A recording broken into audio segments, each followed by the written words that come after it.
Здравствуйте, компания Прогресс Авто и вилочный погрузчик ТСМ FJ20, FG20, кому как удобнее. Бензиновый, с односкатными колесами, высота подъема 3 метра, грузоподъемность 2 тонны.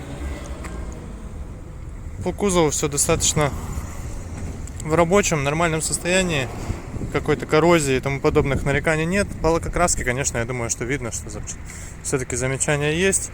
Немного подмятый капот вот здесь, то есть не секрет. К сожалению, где-то подмяли, не знаем где, но что есть, то есть.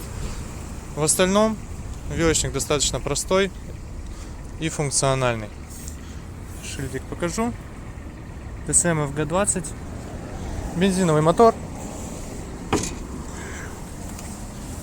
Nissan, как и обычно на всех, в принципе, вилочниках такого рода, карбюраторный.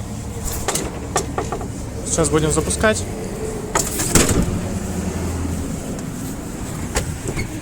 Будем запускать и смотреть, как все это работает.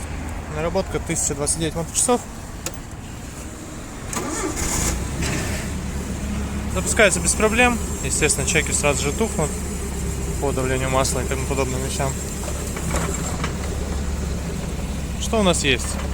Из интересного это смещение каретки влево-вправо гидравлически. То есть вот у нас здесь рычаг, ну и соответственно кареточка есть влево-вправо.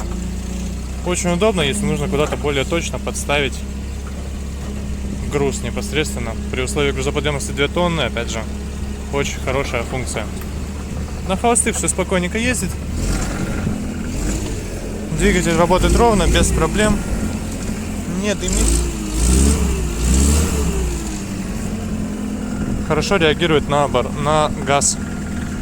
Поэтому вот такая вот вилочка ТСМ FG20 приехала к нам на продажу. Напомню, бензиновая, 2-тонная. Поэтому приезжайте, компания Прогресс Авто. Будем рады вас видеть. Всего доброго.